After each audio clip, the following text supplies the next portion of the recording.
And welcome back, everyone, to the very first live stream of the Sports Coverage Podcast. My name is Andrew, and I am alongside my co-host, Vince. We got a lot to talk about today, huh? Yeah, man, this is a very exciting week in sports, and not only I know last episode, this is obviously different, this is live, but last episode, we actually weren't able, I wasn't able to talk a lot because of my voice, but I'm back finally, and yeah, I'm just excited. It's a live episode. I've been wanting to do this for a long while. Yeah, and this is also our first outdoor episode ever as well. So, we kind of have a dual thing going on here as well. But these podcast episodes are going to be posted just the same on the account, but these are going to be the live episodes. So we will keep you updated with everything that goes on there. And, of course, go check out the Instagram and all that stuff for clips from today's live stream and things like that. But, yeah, let's get started, Vince.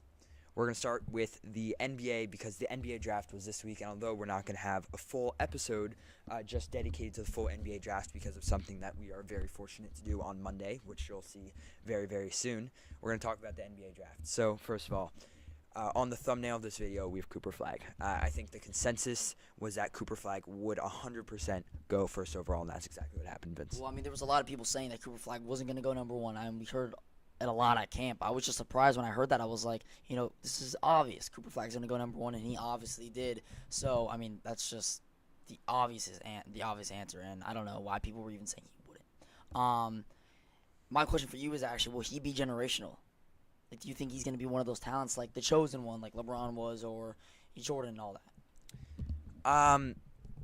I think that he certainly has the ability to do so. I think the Mavericks team, he's very fortunate that he got drafted onto a Mavericks team like that because in the end, he is going to have probably the strongest ability to win with that team than he would with any other team that was in the lottery for thinking the long run. Now, whether or not Nico Harrison meant for this to happen or work out this way, I'm sure we'll never actually find out that answer or if this was something that he was actually hoping for. But, he's great veteran leadership. He has a lot of guys on that squad that he can certainly learn a lot from as he goes throughout the young part of his career. And, yeah, I think that he is going to have certainly a bright future ahead, as most of the scouts have been predicting, and that's, of course, why he went first overall. 100%. Let's talk about this Mavericks team real quick. We talk about Kyrie Irving, who's actually going to come back and play longer for this Mavericks team. Not only that, but Anthony Davis. If those two can stay healthy, I see this team making it to the Western Conference Finals, and anyone can, debate me on that. But I just think this team is so strong, and I don't know. I just find it very much of a strong core group of guys. Yeah, Charlie in the chat says, do you think Cooper Flagg will be great right away or will need time to develop? If we're being honest, I think that the development will be longer than some will expect. I think with Duke, he had an amazing freshman year, and with this new era of how college basketball is working, you play your freshman year and then you get drafted, right? I think that is going to hurt top players' developments, especially as we continue to move kind of into this new version of the NBA with all these much younger players. Cooper Flagg is 18. So I think losing that time to develop in college is certainly going to hinder his first couple of seasons. 100%. And you can say the same thing for those young guys that like to come in their sophomore or junior year. But no, I honestly don't think he will need time to develop, in my opinion. I think it's pretty obvious. So we take a look at his highlights versus the U.S. men's national team. He was able to compete against these professionals at the time, And I just think personally Cooper Flagg is able to just fit right away into a system. We'll have to see, though. I would say he needs to develop maybe his first 2 years, but I'm calling it his third year. We're talking about an MVP caliber player. Certainly, I think maybe third year is even being a little bit gracious to him. But in the long run, of course, he's going to be pretty good, at least from what we can tell. And, I'm excited to watch him continue to develop. Second pick, we don't really have much to talk about here. Dylan Harper. I think that was pretty much, again, another consensus pick there. There could have been some different options, but, that's the right pick, certainly there. For the Sixers, however, we were in Philadelphia the last week for sports broadcasting camp. Shout out to them. And we were with a lot of Philadelphia 76ers fans. And I think the consensus with them was that picking VJ Edgecombe was an amazing pick in passing up on Ace Bailey. We'll get to Ace Bailey more in a second.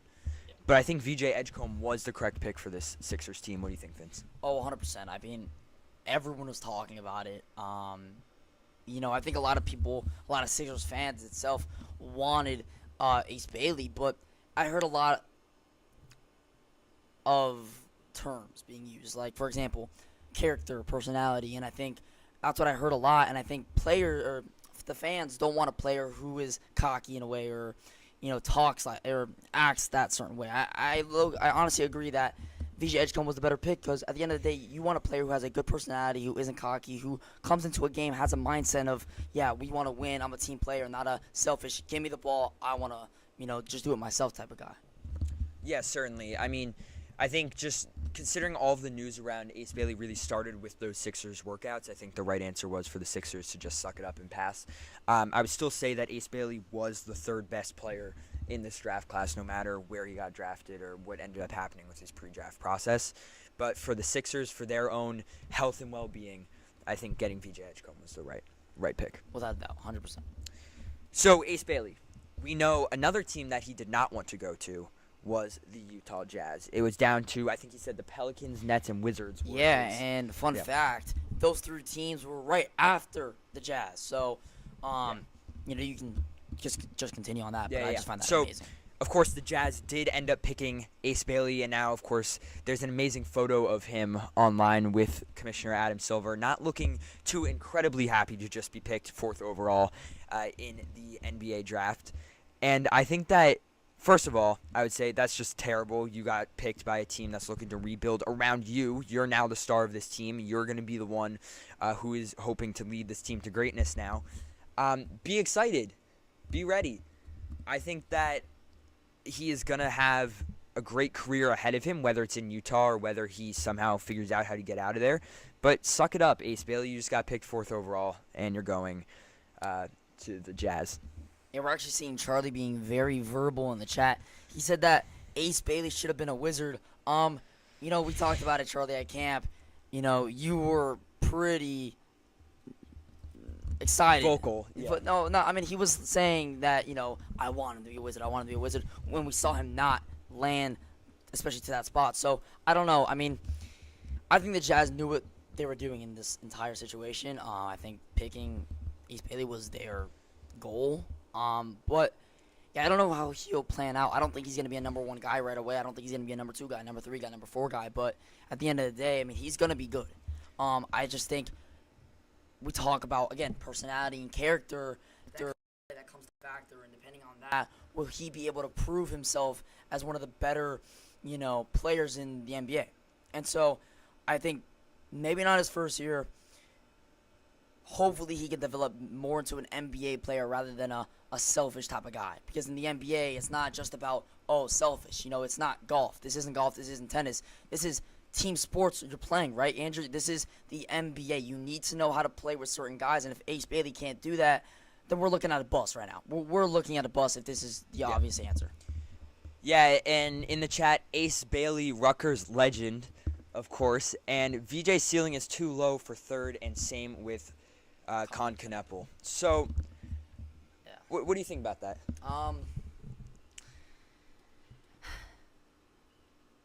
I personally think that VJ was I think him picked at 3rd was perfect. We talk about Con Kneppel. I want to get your take on that. What about the Charlotte pick? Do you think that was fine, or you think he should have slept a little more farther into the draft, or you think that was fine? I think for the Sixers, that's still the right pick. I'm going to keep saying that over and over again. Ace Bailey is not the answer, whether how much you want him to be drafted in the top 3 with Dylan Harper and Ace Bailey back-to-back. I certainly agree that there is a chance that he will not be as great as maybe other people expected him to be. Charlie also agreeing Con doesn't have a high upside. We saw a lot from these guys in college. Well, actually, I guess we didn't see a lot from these guys in college because they were drafted pretty early on right away, like we were just talking about. I think there's a lot of guys past these top 2 with Dylan Harper and Cooper Flagg that are definitely riskier picks, and we'll get to the Nets pick in a second as well when we're talking about that. But for the Wizards, Ace Bailey, he said he wanted to go to the Wizards. They ended up getting Trey Johnson. I really, really, really, really, really like Trey Johnson. I think that he basically kind of is going to fit into a role with the Wizards really well. Alex Sarr certainly struggled last year because he was the best shooter on that Wizards squad. And now with another guy like Trey Johnson, who is going to be a deadly shooter. I think that having him potentially get the double teams off of Alex Sarr will first of all open up Alex Sarr, and also will give Trey Johnson a chance to shine, especially with the poor Wizards team. What do you think? Yeah. I do like the Trey Johnson pick a lot. I'm not gonna talk much on that because again, Monday, big news. I'll get more into my opinion on that then. Let's go back to this. Charlie did say, what is VJ Edgecombe's pro comp? What would you say that is? I have to think about that. Yeah, I don't know. I can't think of that off the top of my head. But Yeah. Let's also say I think he can fall into the NBA. Jazz have the 2 steals of the draft. Listen, I think when we talk about steals, 100%. These are big name players. They came out of college, or just while they were in college, they were one of the better players. Listen, I love Walter Clayton. We'll get into that later on. I'm a Florida fan. I love it. But when we talk about a player like Ace Bailey, again, I'm going to bring it up. It's the character. I don't know if it's considered a steal because like I mentioned, it can be a bust. It's a possible, solution. He can honestly be a bust. So right now, I'm not going to agree with that. But I do like the Walter Clayton pick 100%. I think that's amazing.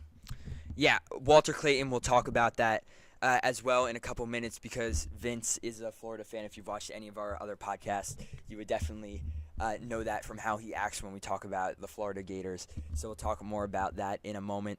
Andrew, this Nets draft was not very good. And also, along with that, Igor Demon might be the worst pick of the draft. Okay, well. So we're going to talk about that right now.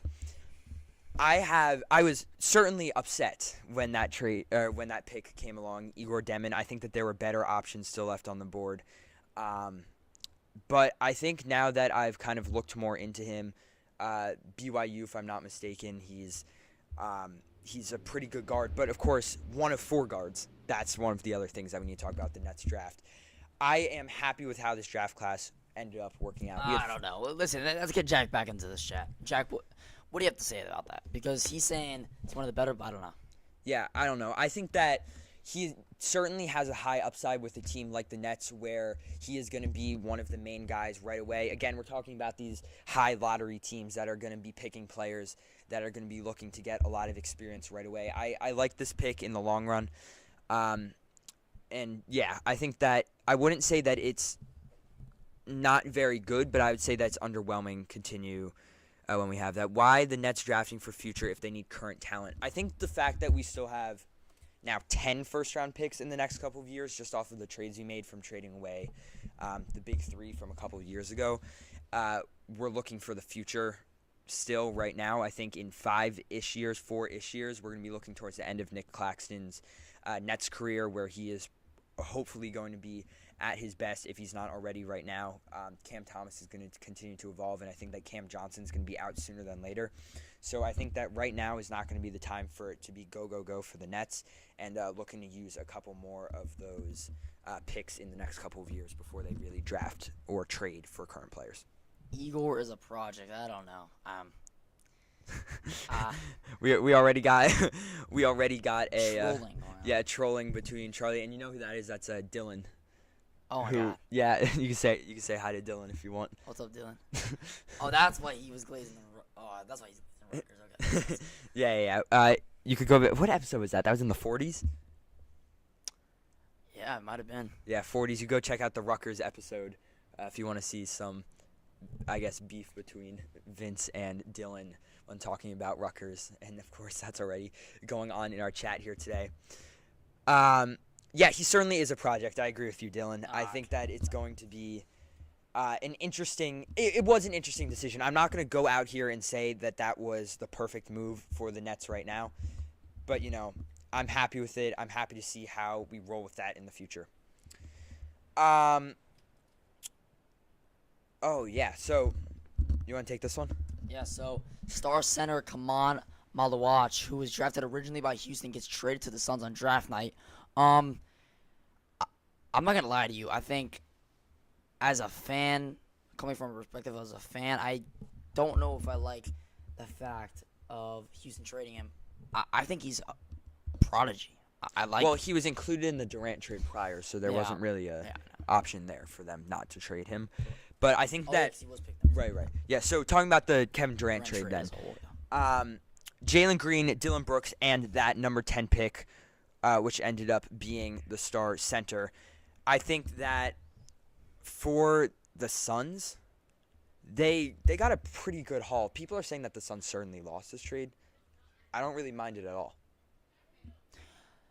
In my honest opinion, I think that the Suns won this trade. I mean, people will talk about, Kevin Durant is, he is one of the best players of all time, but he's at a time where he is 30-something years old, and I don't think he's able to lead a team to a championship. I think he's way out of his prime.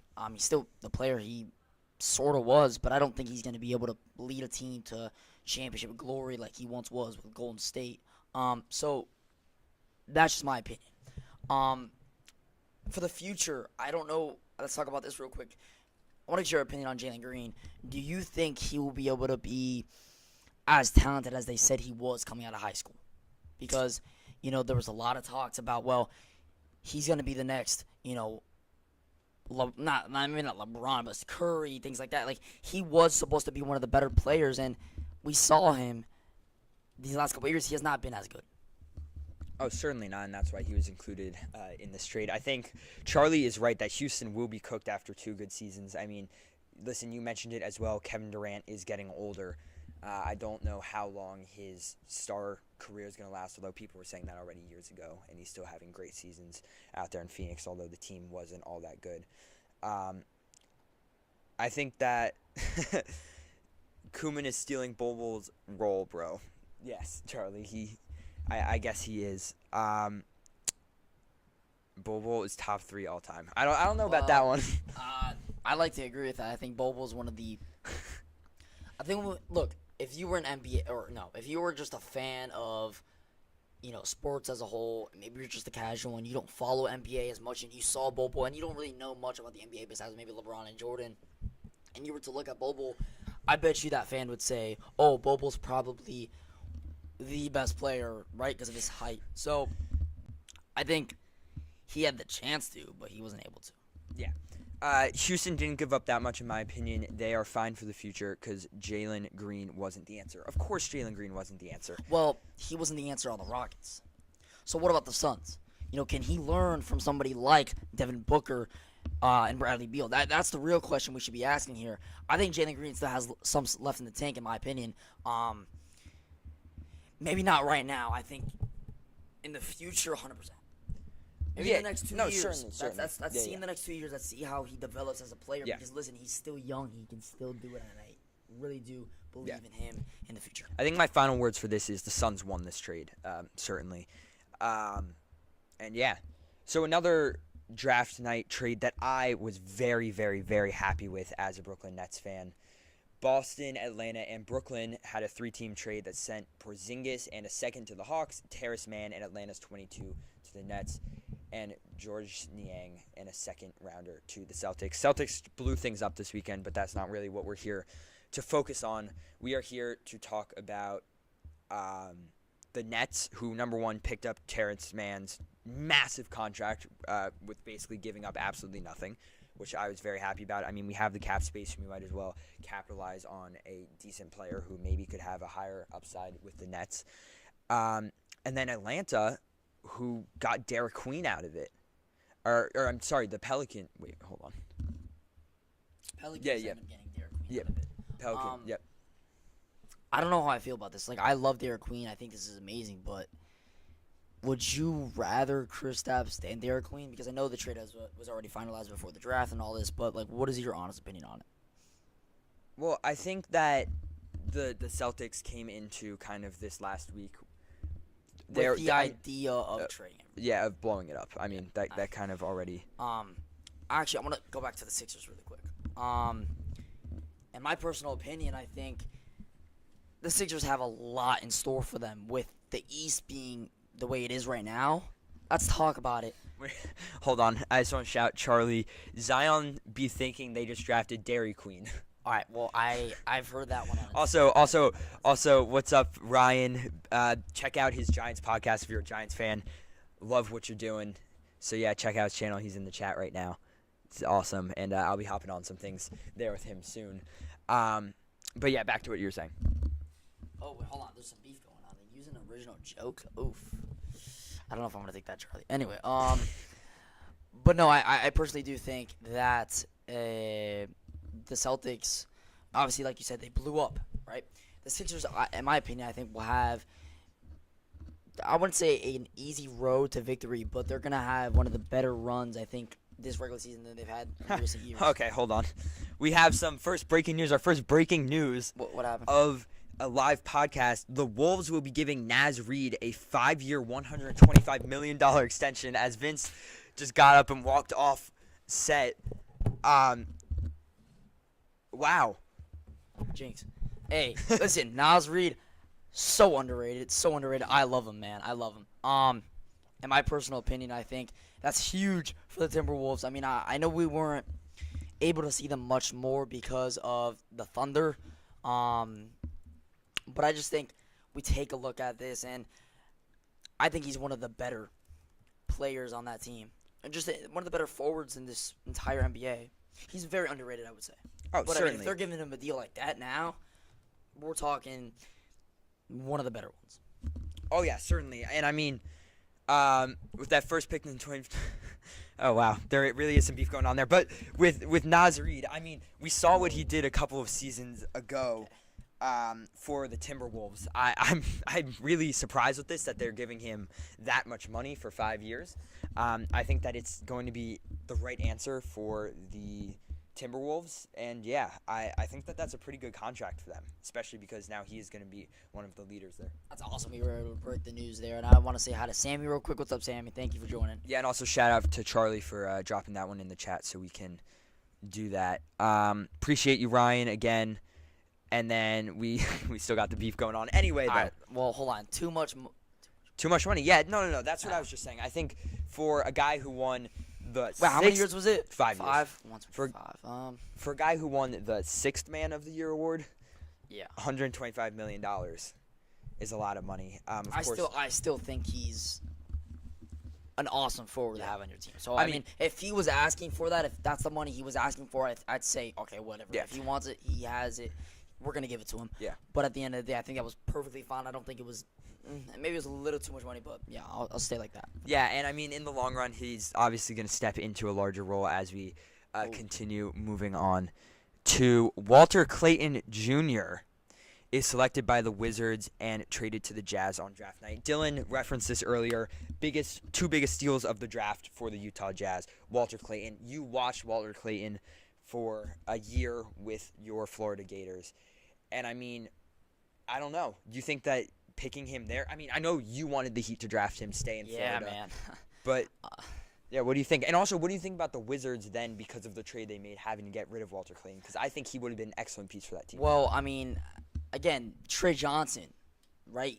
If the Wizards, if you see what they're doing here, Trey Johnson was going to be I would say, main guy going into next year, right? I would say one of the main guys going into next year with Alex Sarr and Bial Coulibaly. So, I don't think the Wizards are missing out on much. I mean, obviously they are because Walter Clayton's a phenomenal player, but at the same time, let's talk about the Jazz really quick. I think the Jazz, honestly, made a huge move here because, again, like I'll say it again, Ace Bailey might not be rising to how we thought he would be, right? I don't think he's going to live up to the potential he was rising as of the last couple weeks. Up until now, people have said bust or not. I personally think he will be a bust. Maybe not you. What do you think about that? No, I think that he is going to be a great player with the Jazz. More playing time. He will get Well, more let's playing see if time he there even than plays any for the other Jazz, team. though. Yeah. I want to ask a question to the chat. Do you guys think that Ace Bailey will stay with the Jazz or not? Like, do you think he will end up getting traded eventually or not? Yeah, and back to Nas Reed. Shams just talking about some of what went into this contract. He declined a $15 million player option for next season. And apparently there was a pretty good market looking to sign Nas Reed. So Timberwolves here just pretty much locked him down. Charlie saying Look, Sammy says he would start for almost any other team. I would agree with that. Yeah, I think I would agree if with he that was as well. on, for example, the Miami Heat, he would start. If he was on the Nets, I think he would start. I think there's teams like our teams, for example, that Nas Reed would be able to start. Just obviously the Timberwolves have a lot of depth, so he's not able to. But again, he is the best sixth man in the league. Charlie's saying that the Wizards don't need Trey and Walter Clayton, and he also says Ace Bailey isn't going to leave. Well, I mean, they didn't need Trey and Walter, but I don't know. I personally think they did. I don't think. What do you think about that? I mean, I think the Wizards should get any help that they could get. Yeah, 100%. I'm sorry, Charlie. The Wizards are not it right now. All right, so I think any help they can get. I know you're a Wizards fan, but at the end of the day, we're talking. We're talking support, and I think that's what they needed. Yeah, we'll get to your question, Jack, in 1 second. Okay. We'll have Vince round out our NBA draft coverage with the Miami Heat.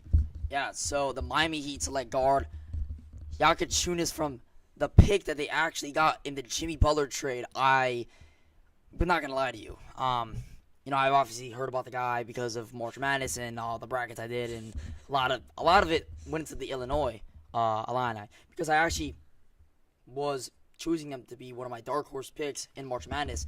But I'm not gonna lie to you. I was a little disappointed because, like I said, I wanted Walter Clayton from the start. So, is there a lot of difference from the two? Yeah, of course. But I do think Yakachunias is going to be able to fit right in because this Heat team is not strong. I think he's going to be able to start over a guy like Terry Rozier without no doubt. So that's just my opinion on it. I like the pick. I think Pat Riley and this organization did okay in some sort of way, but let's just see. Yeah, totally agree. So Jack said, any way too early finals predictions or dark horses for next season in the NBA? Let's do dark horses, and we'll get back to way too early final predictions in a couple weeks once kind of the rest of the offseason continues to take place. Yeah, so if I had to go for a dark horse, I don't know, Jack. That's a really good question. You put me on the spot here. I'm not gonna say the Heat because that's not gonna happen. Honestly, control yourself, Vince. Yeah, honestly, would you consider the Mavs a dark horse? Certainly, yeah. No. Okay, so I'll take the Mavs. Like I said in the beginning of the episode or the live stream, it's not really an episode. Anyway, besides the point. I do think they will be one of the better teams in the league. But if you want to consider them a dark horse, I'll just take it off of Andrew's perspective. I think they will be. No, there's a fire truck going by. We're outside today. We're all good. Thanks, Shaq. So, no, 100%. I do think that this Mavs team will be able to be one of the better teams, and I think one of the better dark horse picks for next year. I really do like it. I like the pick a lot for myself. Obviously, I'm gonna be biased a little bit because I like Cooper Flag, I like Kyrie, I like Anthony Davis. But no, I'm gonna take this, and I do think they will be able to ride it out. Aryav's in the chat as well, and it seems like Dylan has left. But yeah, I think that this was a great NBA draft talk. I'm gonna agree with you for. Wait, what's your dark horse pick though? Oh, I'm gonna agree with you for the Mavs. Oh, you're gonna agree. Okay. Yeah, right. I mean, I know we started off the episode saying that Cooper Flag is not necessarily, going to be pan out in the first year, but I think just with that addition, the Mavs certainly have a chance to make another deep run as they did a couple years ago. Yeah. Oh, and one more thing, let's talk about a casual one, Nate, real quick. Walter Clayton is Jazz #1 option. Again, I don't know. I'm too lazy to go into my notes app or my voice notes app right now, but that was an insane take. What do you think about that? Because we'll put him on the spot here. Nate, I don't know if you're watching. That was embarrassing. I'm not going to lie to you. Oh, yeah, no, it's certainly not. I mean, Markkanen, Walker Kessler, and, Jordan Clarkson. Even Ace Bailey is and even Colin Sexton. I think those are players that are beyond Walter Clayton's level at the current moment. I think Walter Clayton's going to have things to do, things to get used to in the NBA. Yeah, he is one of the older players, one of the more veteran. Yeah, and even Charlie saying Walter isn't starting on that team. Yeah, no, we know that was 100%. Insane take from Nate. I love Walter. I don't think he's going to start right now. No. We're going to have to wait. No, certainly not. Thanks, everyone, for tuning into the NBA section. Drop any more questions, and we'll get to them as we continue to move into the MLB. So, yeah, we're going to talk some MLB trade deadline, and we're going to start with your Philadelphia Phillies for all of the friends who are tuning in. So, whoever's a Phillies fan, hope you guys love this. Oh, wait, hold on. Connor has a question for me. This must be about the NBA because we were just talking. Yeah, we'll let him put that in the chat.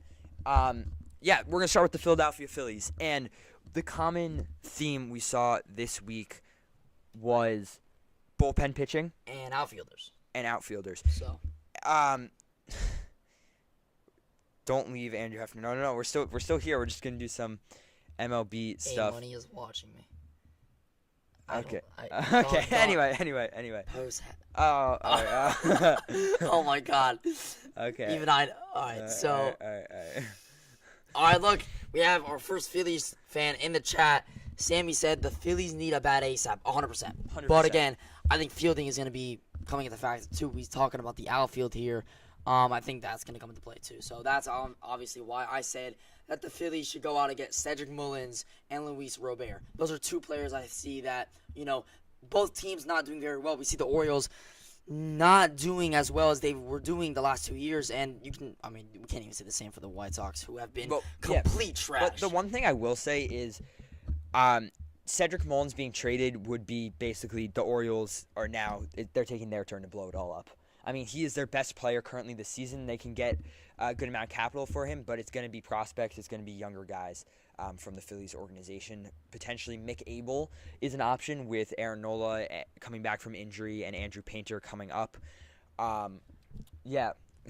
I love that comment. Baseball on the Big T5. Listen, I agree with that. Wait, hold on. So we have Connor. Yeah, man. Connor is 100% right, honestly. Yeah, Connor. So, yeah, I mean, I think that Mick Abel is going to be off this Phillies team very, very, very soon. And I don't know Cedric Mullins. If Cedric Mullins goes, they will be getting a great pitcher in return, I think, from any team, because that seems to be one of the biggest problems going on right now. And, yeah. Yeah, 100%. Let's talk about my relievers that I have on this predictions. I have Aroldis Chapman and Felix Bautista both going to the Phillies, if this is possible. I mean, maybe not both of them, but at least one of them. What's your opinion on that? Because, I'm not the biggest MLB fan. I'm not the biggest baseball fan as I once was. I was just kind of looking on ESPN, seeing what predictions people had said. And like we both said, the Phillies need relievers. So these are two closers that are phenomenal. What's your personal opinion on that? That's a good question. I think that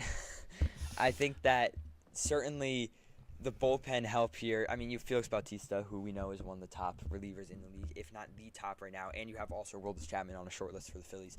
I mean, that duo, first of all, would be the most insane closer duo I think the league has ever seen. See, but that's the thing. There was also an Orioles fan at camp this week who was talking about, you're going to have to give up a bat and a couple more for Felix Bautista, who is, I would say, one of the better closers in MLB. So I don't know if I'm 100% on that, but I do think Aroldis Chapman, with the way Boston is playing this season, I think Chapman could get traded, and I think there wouldn't be any better of a destination than the Phillies. Yeah, I mean, that's an interesting take. I think there could be better destinations, but I think for right now, we'll keep it on Phillies talk, and yeah. If I just want to talk about my Yankees before we move on to the Club World Cup, I think that the Yankees are in an excellent place right now, although, of course, they have certainly been struggling, as everyone knows. Yankees are frying the Athletics right now, and I'm very, very, very, very happy to see that. Bats have certainly cooled off, but our pitching staff has been amazing. They only let up, I think, 4 runs during that stretch where he didn't score a single run in 4 or 5 games.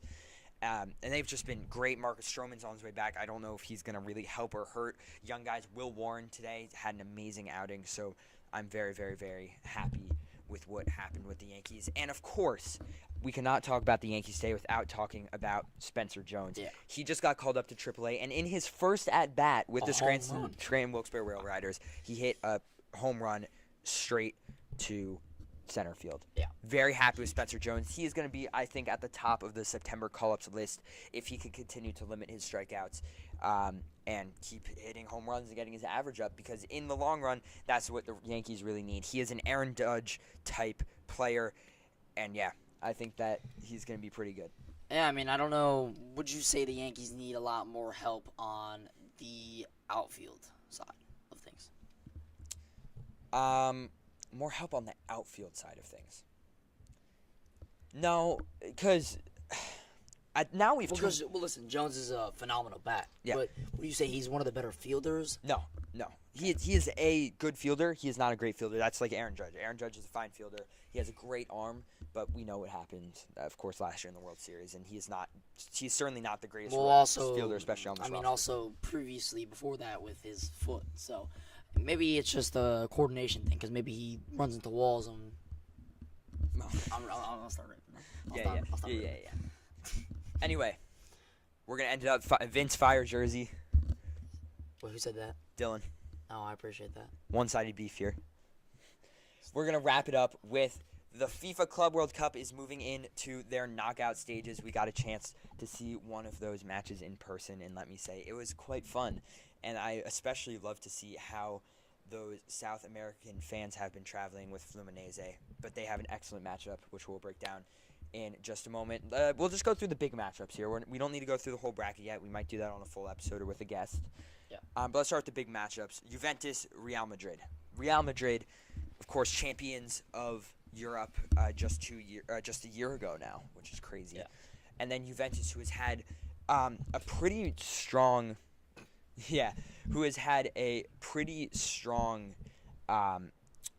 tournament so far. They did lose 5-2 to Man City. What's your prediction for this match?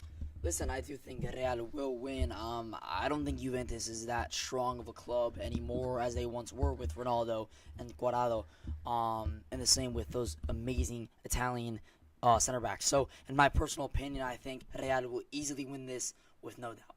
Even though they're not that strong this season, I just think it's a no-brainer. Yeah, and we'll see how many times Trent gets dribbled by in that match. Oh, I don't know. You're not happy with that. No, I'm not.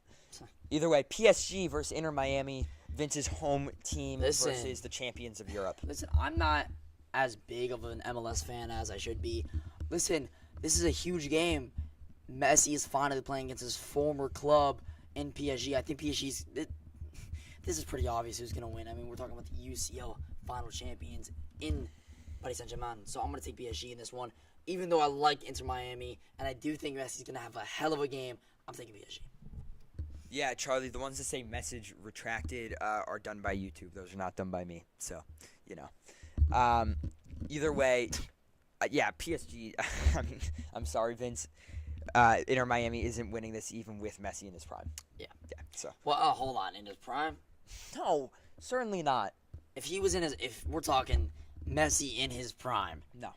Not even with the not team even he has. Listen, if it's Messi in his prime and you have Sergio Busquets at this age, you have Suarez at his age right now, I think is perfectly fine. I don't know. They're losing this match, though. Okay, well, I mean, obviously. Yeah. But, yeah. Last one we're going to talk about, Inter Milan versus Fluminense. We've become honorary Fluminense fans for this tournament, but Inter's quite good. And I know Fluminense certainly struggled against a pretty poorly ranked Ulsan team from South Korea. Listen, Andrew,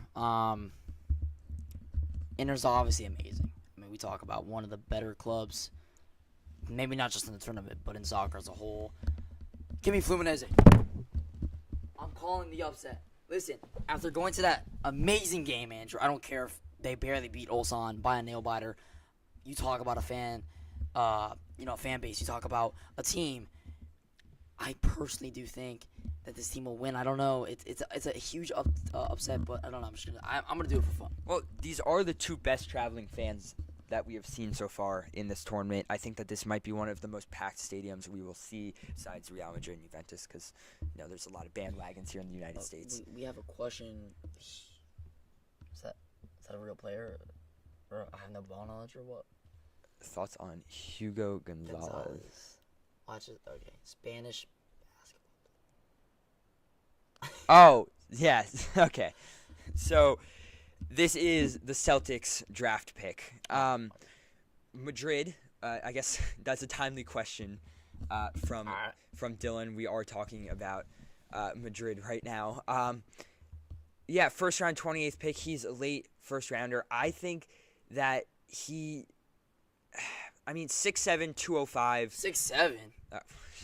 Vince, we're not starting this right now. It's 9:15 at night. I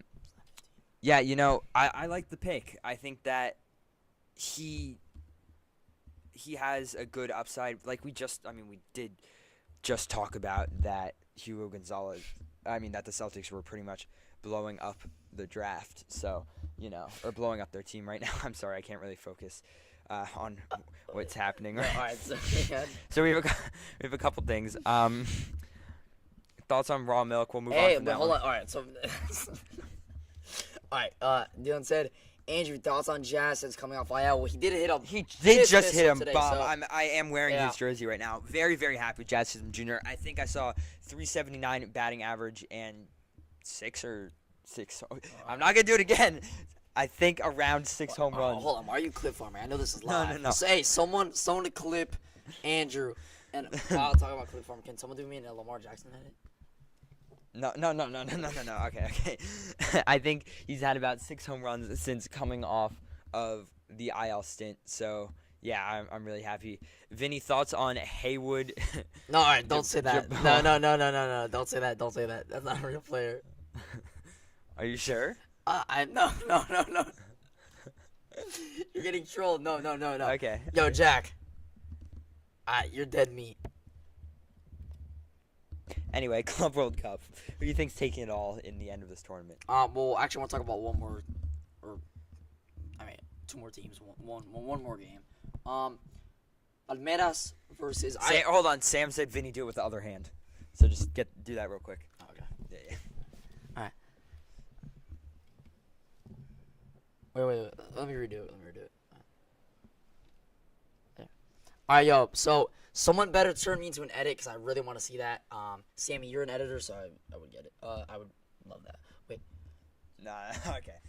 Anyway, so what's your prediction to win the FIFA Club World Cup? All right. So hold on. I want to talk about one more team. I forgot what this team was called, but they're like the Shield or whatever. And Palmeiras. Listen, I think Palmeiras is gonna win this game. They have one of the better fan bases throughout Brazil as a whole, and obviously this tournament.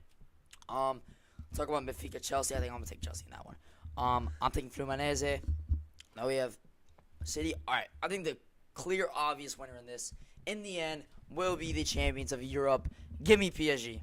I'm gonna have to disagree with you. I think that the winners are going to be. It's going to be an amazing semifinals matchup between Bayern Munich and Borussia Dortmund. Oof. Bayern Munich will win that, and they will walk away with the FIFA Club World Cup title. Jack, we'll get to more World Series predictions next week once the All-Star rosters come out. But, that's pretty much going to do it. Wait, hold on. So let's just answer some questions in the chat real quick. So if anyone has any questions that they wanted to say before about the NBA, baseball, thoughts on soccer, Mumbai FC. Mumbai FC is amazing. I actually use them every time I play FIFA whenever I'm choosing India, so that's amazing. I think one of the better teams when it comes to random teams in FIFA. On FIFA, yeah. Yeah, I'm gonna say a hot take, boys. I think I'm gonna take what the hell? I forgot the team's name. Which team?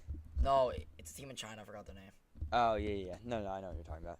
I think I scored a hat trick with them before. Yeah. One of the matches. They're Either way. Either way. No, you know what I'm talking about. But, Oh, no. It's Wuhan FC. Wuhan FC. Yes, I got FC, it. yeah, Wuhan yeah. FC, yes. Dylan, we're answering it right now. Yeah, thoughts on Mumbai FC. All right. You want me to say hot take? Best club in India. Wait, let's even see what the standings are.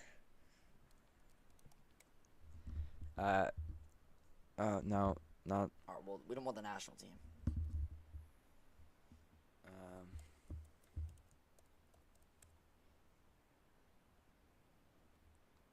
Let's take a look. Uh-oh. Delhi FC is in last. Where's Mumbai FC? Uh-oh.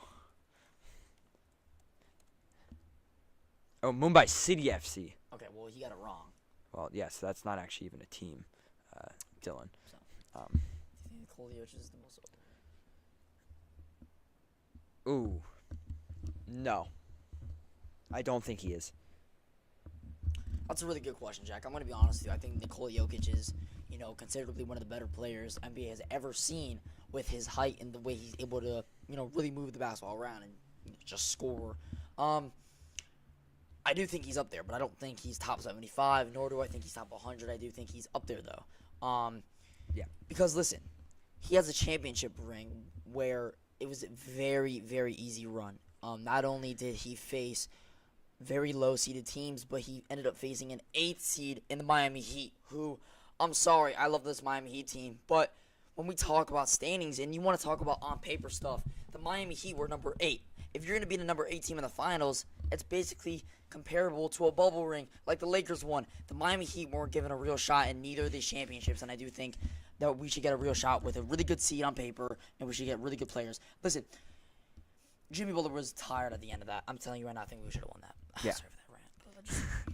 Well, on that wonderful note, with Vince usually ending episodes ranting about his team, that's pretty much going to do it for the first ever live stream of the Sports Coverage Podcast. Thank you, everyone, so much for anyone who joined us throughout the night.